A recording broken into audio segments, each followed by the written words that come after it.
Hey, welcome to the Dropship Podcast, episode 100. I'll be honest and say I didn't know if we would get here. I had a goal of getting here, but wow, 100 episodes, John. Some of them, of course, replays, some Patreons thrown in there, but that's a lot of content to put out on a podcast feed. Yeah, I think, I wouldn't say surprised that we made it this far.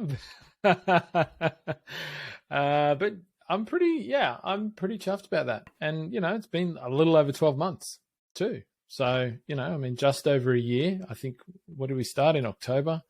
Was it October 2021? So, I think that's a pretty good achievement. Pat on the back.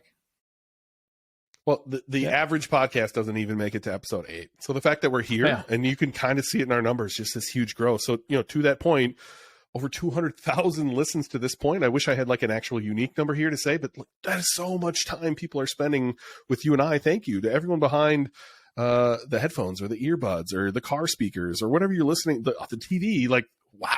I don't know. I'm blown away by it. And we've had somewhere around 400 students come in that amount of time too. Like, that's amazing. Including some people who said, I'm just going to use what you're giving away for free on this podcast and start a business. I think that has been an amazing side effect. I wasn't really anticipating how many people would take action just listening to your and I's voice every week. Yeah. And I think that's been for me, certainly that's been a major part of, keeping it going for 100 episodes. I mean, not that it's at any point really felt difficult. I mean, we have a lot of fun doing this. So it's like literally one of the easiest things I do, like feels like one of the easiest things I do because it's, we're talking about stuff we love. I think we enjoy talking to each other. In fact, that's how the podcast started, right? It was just, we were talking every week and we said, well, why don't we start recording this stuff? But I think a big part of it is knowing how many people are listening to it and seeing, like, I don't know if you're listening, me and Ben can, see on a day-to-day basis how many people are downloading the show, how many new people are listening to the show every week and every month. And I think for me, that's been a massive motivator. So a massive, massive thank you to everybody who's listening or who has listened. But I think the other thing that really has amazed me in the last 12 months is seeing all of the people, and usually we see them in the Dropship Tribe, which is our free Facebook group, which anyone can join. People who have started a business just based on listening to the show, right? Like they've taken the first steps, they've set something up, and maybe they haven't got all of the information they'll ultimately need, but this podcast has helped people take a step in life that they might not have otherwise have taken. And to me, that is literally 100% the reason why we do what we do, is to help people do something in their lives that is going to change the trajectory of their life for the better, obviously. And so that was always and remains sort of our goal, both for doing our course and doing everything that we do in the dropshipping space. So I see that people saying that they're doing that at a much higher rate than I first thought we would when we got started. So I'm blown away by that. And certainly makes me want to be doing this at episode 200 and 300 and beyond. I mean, I don't think we have any plans to slow down here. So, that's exciting. Yeah, I just recently I flew to Vegas, hung out with my friend Scott, who he helped Tony Robbins create Business Mastery. He was one of the head trainers, master trainer, I think is what they called for Tony Robbins back in the day. Very, very bright guy. And he sat down with me and we did a Wired to Win program. Where he really extracted my values and my rules for those values. And one of them was contribution. And it made sense. Like you said, this is fun. And it's easy. This might be the easiest thing I've ever done. And I think it's just because we have so much knowledge. We have so much experience. There is no fear there because we are prepared. We just can spout this stuff every day. We love talking about it and we're contributing. The fact that people have taken this podcast and started their own business is fucking incredible. So if that's you listening to this, kudos to you. I'm proud of you. Look, episode 100, amazing. We're going to make it to 200. I guarantee that. But for this one, we wanted to do something a little different. And I challenged John to come up with a few things. What are some things that we've been able to do because of high ticket dropshipping that without high ticket dropshipping or without us starting something else that was also as successful as we have been, we wouldn't have been able to do? I think some of these were easy to name and then some of them were harder and some of them are not maybe what you would expect. And so like, I'm very interested to see, I know like my list is pretty simple. Hopefully it makes me smile when I look at it, but I'm curious to see yours, John. So like, why don't you lead it off? What is one thing that like has changed in your life or you've done in your life that you wouldn't have been able to do otherwise? Yeah, maybe the first thing I think of is what I've been able to, I think, invest in that I wasn't able to invest in it at the time that I started, certainly. So one of the things that I had in my mind when I started dropshipping, and all of the things I'm going to say on this episode are all reflections of what I first thought of, like I wanted to achieve by getting into business in the first place.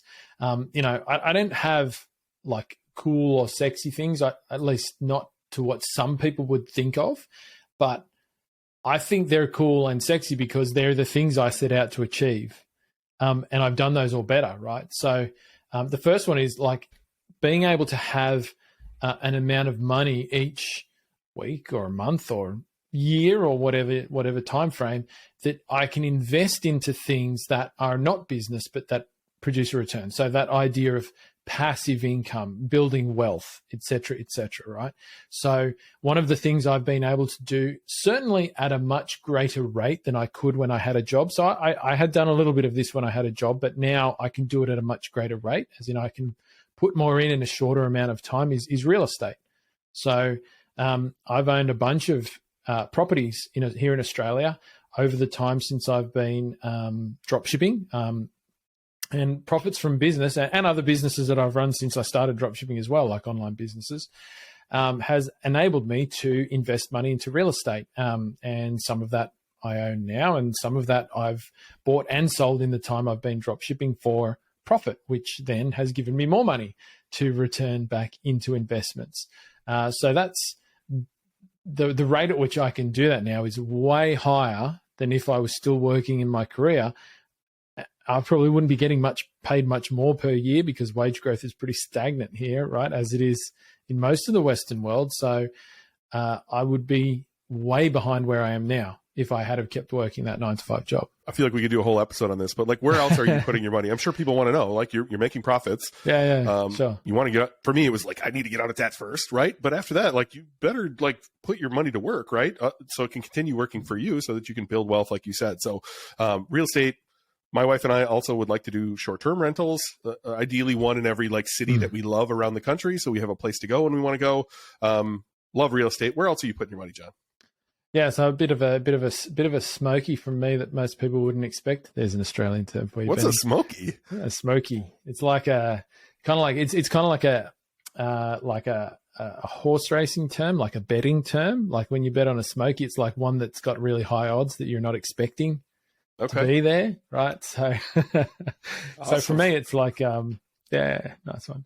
So for me, it's so I actually own and run a caravan, or RV if you're in the US, rental business. So my wife and I own a bunch of caravans that we rent out to people, and they take them for little holidays and whatever. And so at the moment in Australia, this has a really great rate of return. So it's about 20% annually on your investment sort of thing, or higher if you do it right. So, I take money that I make from business and elsewhere, and every now and then I purchase a caravan with that, which is cool because it gives me a big tax deduction in Australia because I can deduct all of that from my income, which the more you make, the more you need. We rent them out to people. My wife manages most of that. I don't personally do a lot of it, but it's not the return on that at this point is nowhere near as big as what I make from online businesses. But once again, in terms of the money that goes into it, it provides a great return, way better than the stock market, better than real estate at the moment as well, or rentals or anything like that from real estate. So once again, it was just an opportunity I identified about 18 months ago. I think we started. And we've just been sort of expanding into that when there's a chunk of cash sitting around, rather than leaving it in the bank. It goes into a caravan or something like that. And the great thing in Australia at the moment is that you can own one for 3 years and sell it for nearly pretty much the same amount you bought it for. It's one of those crazy post-COVID things that happens. Are you putting it anywhere else, John? No, that's the majority of it. I mean, I will say, we hold some stocks and some funds and things like that for sure, me and my wife. But I think obviously at the moment that's not a particularly attractive prospect in a lot of ways. So we have some long-term holds there and things like that we go into. We put a bit of extra money into, but that's those first two places, real estate and the rentals. That's primarily where most of it goes. Well, I would say for me, speaking of bad returns, I own a lot of Bitcoin, and so look, I'm a long-term hodler, as they would say. I'm a big believer in that asset. I could do a whole podcast on why I think it is the strongest asset that has ever existed. Blah blah blah. Anyway, so I own that. Might look bad now. My brother likes to give me plenty of shit about how bad it looks now, but I think it'll be all right in the future. And I think I want to ride down that same path for my first one, investing, right? So I did a lot of investing in me. And I think that's really important to distinguish is like you can always be better. It's easy to frame this as like you will be great when you, and so you think that you constantly need to be fixed. It's the reason so many people go to 50 Tony Robbins seminars, because they constantly think they need to be fixed, that you aren't perfect now. Honestly, if you want to go there, John, that is my beef with religion, that you are broken and that only Jesus can save you. That means you're always fucking broken. You're not broken. And so like I invested in myself to just continue getting better. I wanted to get rid of some of the limiting beliefs I had. And so I took a large chunk of the money that when I exited the last business and invested in myself. And I bought a lot of coaching time with Elliot Rowe, who is not fucking cheap. I believe right now he charges $2,500 an hour, which is just bananas. Good for that guy. And he's doing great work in the world. And I pay him slightly less than that, but also, a decent amount. And he's done wonders for me mentally.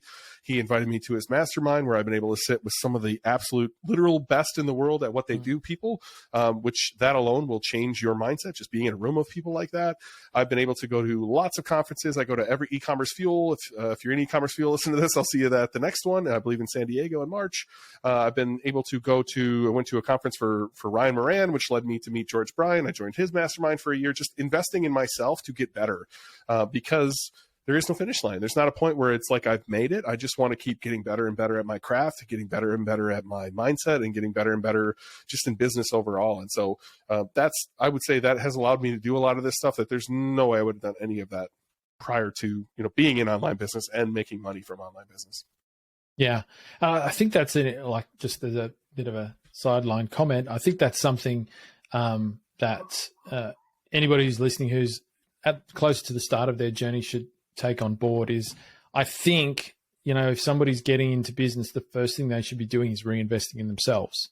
Like, I think that's before anything else. I think that's something I would think about more if I had my time again. Like, I've invested a lot in myself, more, maybe probably less in certain areas than I should do or should have, but certainly in the space of learning how to do what I consider myself an expert at, which is marketing. Like, I've spent a lot of money learning in that space, right? Over the last 8 years as well, like thousands and thousands and thousands of dollars, learning from people who are, in various forms, who are better than me at those things. And that's, contributed to, my progress in a massive way, which, if I had to work everything out myself, I wouldn't be here. I wouldn't still be doing this, I don't think, for sure. So what else is on your massive list, Look, so the next thing I've been able to do, as a result of being in business is, which once again has been massive for me and our family, is that, my partner, wife, Catherine, hasn't had to work for the last 6 years, I want to say. I'm not sure the exact dates around that. I can't remember. It's been so long, but, Catherine hasn't had to work, and that's not, I don't want to put that in the sort of sense like I told my wife she doesn't have to work sort of thing and she just does what she's told.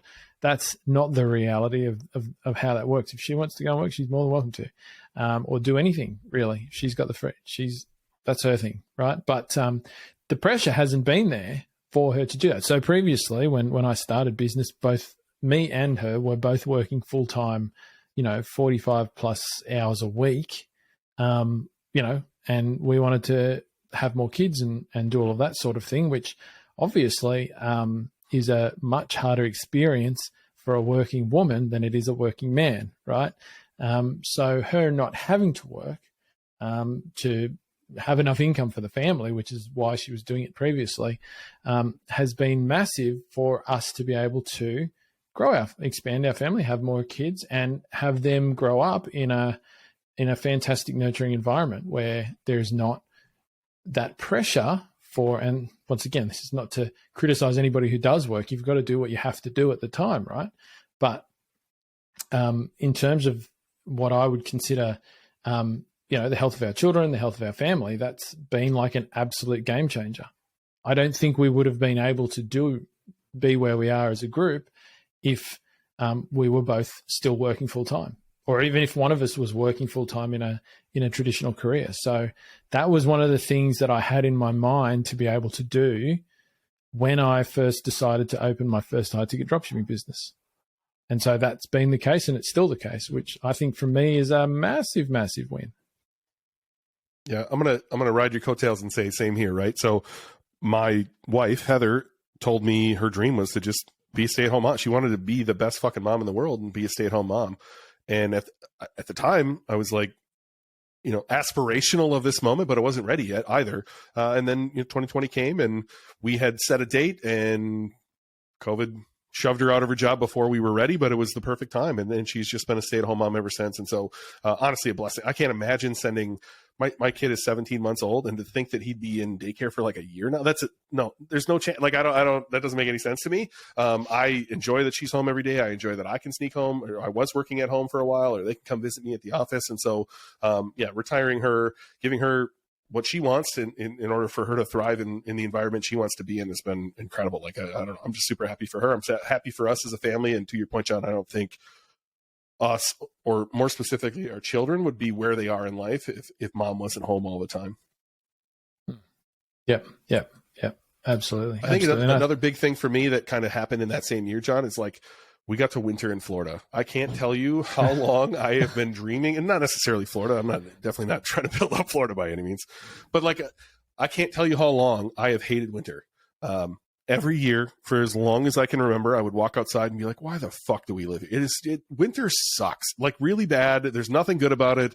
All you skiers and snowboarders, shut the hell. Like, it's not fun up here. It's cool to go snowmobiling bar to bar. Let's go have a drink and then ride our snowmobile. Like, I don't get it. I've never been part of that culture.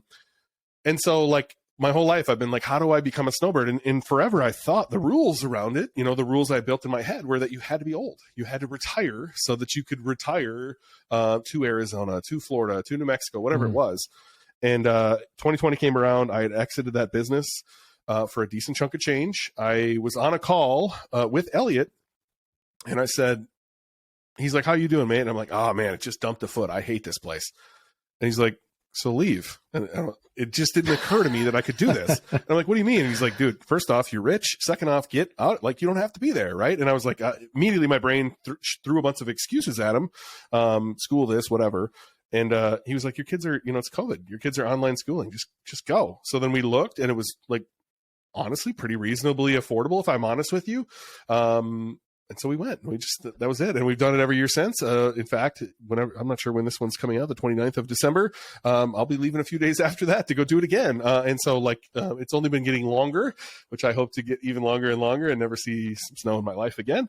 But that's been such a beautiful thing, for something I've been dreaming about since I was a little kid. Just like, how do I make this happen? Like, Wisconsin summers are glorious. I love it here. The sun shines from 5 a.m. till 9:30 at night. It's awesome. It's beautiful here, but I want to get out of here the rest of the time. And I wasn't sure how to make that possible. And dropshipping, honestly, dropshipping solely has brought that to me. And Elliot yelling at me, of course. Yeah.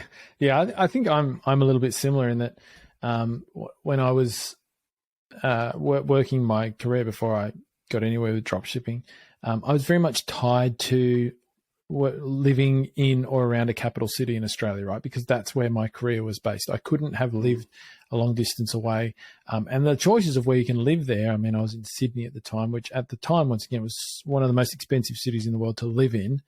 I've always loved being near the ocean, right? Ever since many years ago, I lived in Thailand in a bungalow right next to the ocean. Ever since then, I've absolutely loved it. And I always wanted to get back there, but it just wasn't possible doing what I used to do. So one of the things I've been able to do since I, found success with dropshipping is that it's allowed me to go and live somewhere in Australia that I want to live. One of my favorite places in the country, which is the Sunshine Coast, we're able to live here. I live literally a block over from the beach.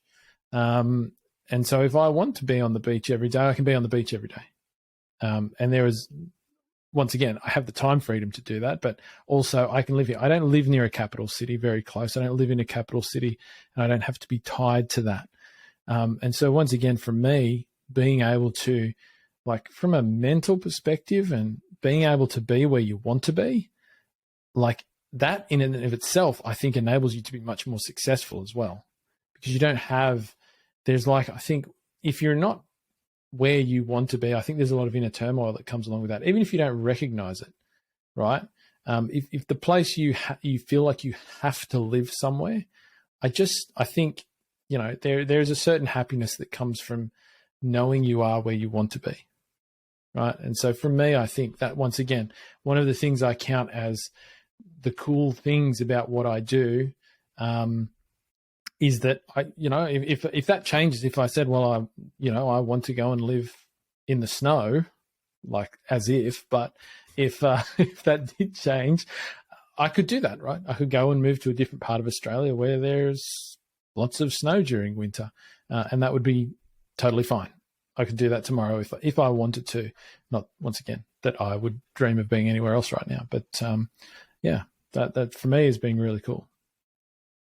The last one I have is more of a America specific thing. I know there's a lot of Americans listening to this compared to other countries, but this is very American specific. Number one, you can get, and I hesitate to show these online, I'll flash them quick, the Capital One card and the Amex card that we talked about before, dropshipbreakthru.com/Capital One or /Amex, where you rack up so many rewards running a business like this. Honestly, you don't even need to be profitable to be reaping the rewards. You can run a break-even business and just collect that 2% from Capital One and rack up miles. We want you to be profitable, of course. And the more profitable you are, the more points you make. And so, like, I've been able to travel to places I couldn't imagine. Honestly, I grew up quite broke. Like, we just weren't well off as a family. And so it was difficult for us to take any vacations. When we did, it was like load up in the van. My dad took one of those terrible credit card offers, and then we drove to Colorado to see family, or we went to New Mexico one summer, or Texas to see the Alamo or whatever.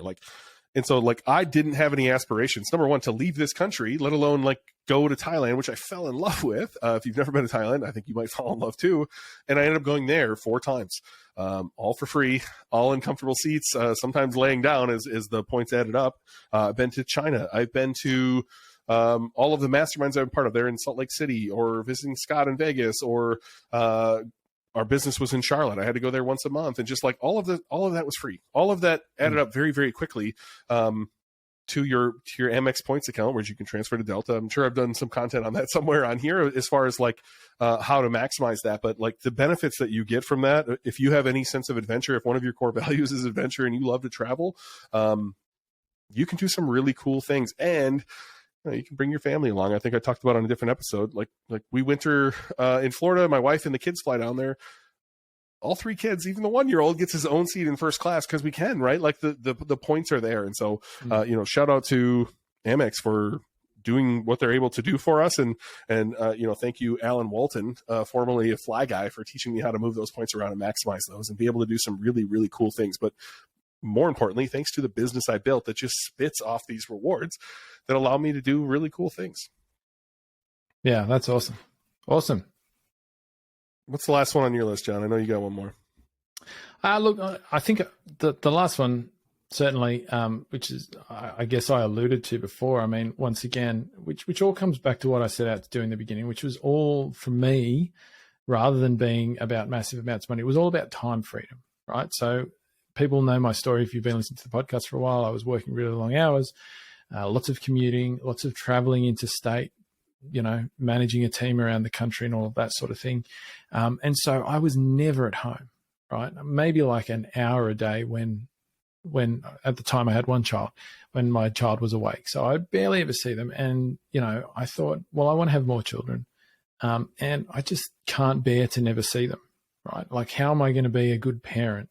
Like, this is what was in my mind, right? This was my fear, if you like. We've talked about fear on this show recently, but one of my fears was, how am I going to be a good parent if I never see my kids, right? Like, they just didn't compute. So I said, well, I've got to do something to change that dynamic. And so ever since then, I've had 3 more kids. I've got 4, as once again, I've talked about before.